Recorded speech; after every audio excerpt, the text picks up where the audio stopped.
اللہ کے نبی صلی اللہ علیہ وسلم کو اللہ تعالیٰ نے ساری انسانیت کے لیے بلکہ عالمین کے لیے، جن و انس کے لیے بلکہ مخلوقات کے لیے بھی رحمت بنا کر بھیجا ہے۔ اللہ تعالیٰ نے فرمایا وَمَا أَرْسَلْنَاكَ إِلَّا رَحْمَةً لِّلْعَالَمِينَ، اے نبی ہم نے آپ کو سارے عالمین کے لیے رحمت بنا کر بھیجا ہے۔ قرآن کریم میں جب عالمین بولا جاتا ہے تو کبھی اس سے مراد ساری مخلوقات ہوتی ہیں اور کبھی اس سے مراد جن و انس ہوتے ہیں، کہ اللہ تعالیٰ نے نبوت کے اعتبار سے کہ آپ کی بات کا ماننا ضروری ہے، آپ کو جنات اور انسانوں کی طرف، کیونکہ یہ مکلف مخلوق ہیں، ان کی طرف بھیجا، لیکن آپ کو ایک ایسا دین دیا جس کی افادیت صرف جنات اور انسان کے لیے نہیں ہے، اس کا فائدہ مخلوقات کے لیے بھی ہے، چاہے وہ زمین پر چلنے والے رینگنے والے جاندار ہوں، یا سمندر میں موجود مچھلیاں اور دوسری مخلوقات ہوں، یا آسمان میں اڑنے والے پرندے ہوں۔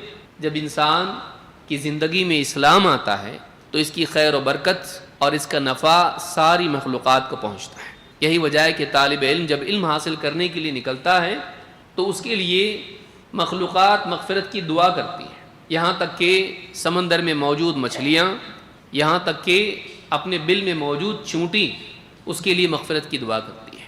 کیوں؟ علماء نے کہا اس لیے کہ جب یہ طالب علم دین کا علم حاصل کرے گا اور سماج میں دین آئے گا، خیر و برکت آئے گی، نفع آئے گا، رحمت کا ماحول بنے گا، خیر کا ماحول بنے گا، اللہ کے حکموں کا نفاذ ہوگا تو سارے سماج میں خیر آئے گی اور اس خیر سے ساری مخلوقات کو فائدہ ہوگا۔ پھر انسان نہ صرف انسان کی جان و مال کی حفاظت کرے گا بلکہ وہ جانداروں کے لیے بھی رحم کرنے والا ثابت ہو۔ تو اس اعتبار سے اللہ کے نبی صلی اللہ علیہ وسلم نہ صرف جن و انس کے لیے رحمت تھے بلکہ آپ اپنی ذات کے اعتبار سے اور اپنی تعلیمات کے اعتبار سے ساری مخلوقات کے لیے رحمت والے ہیں، حتیٰ کہ اسلام کے دشمنوں کے لیے بھی۔ اسی لیے آپ دیکھیں پچھلے دور میں جنگوں میں معاملہ یہ ہوتا تھا کہ اپنے دشمن کو جب اس پر قابو پاتے تھے تڑپا تڑپا کے اس کو مارا جاتا تھا، ناک کاٹی جاتی تھی، کان کاٹے جاتے تھے، ہاتھ کاٹے جاتے تھے اور اس کو تڑپا کر مارا جاتا تھا۔ جنگ پہلے بھی تھی، آج بھی اور کل بھی رہے گی، کسی ملک نے جنگ نہیں کرنے کی بات نہیں کہی ہے،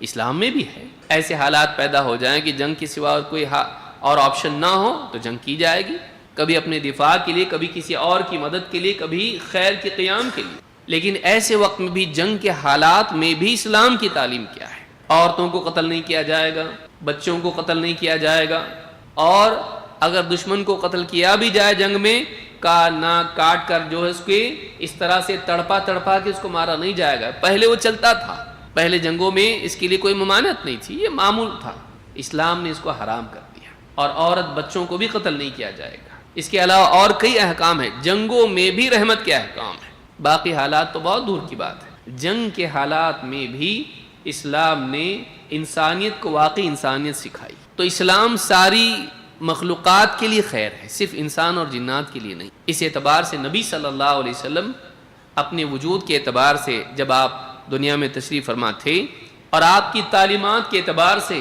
دنیا سے تشریف لے جانے کے بعد بھی ساری انسانیت کے لیے رحمت ہے۔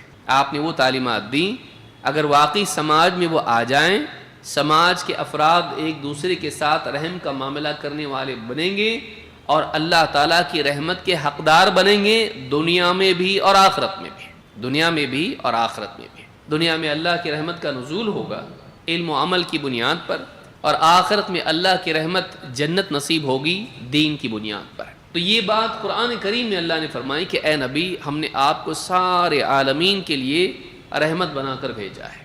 اللہ تعالیٰ ہم سب کو دین پر جمائے رکھے اور اسلام پر جینے کی اور ایمان پر مرنے کی توفیق عطا فرمائے۔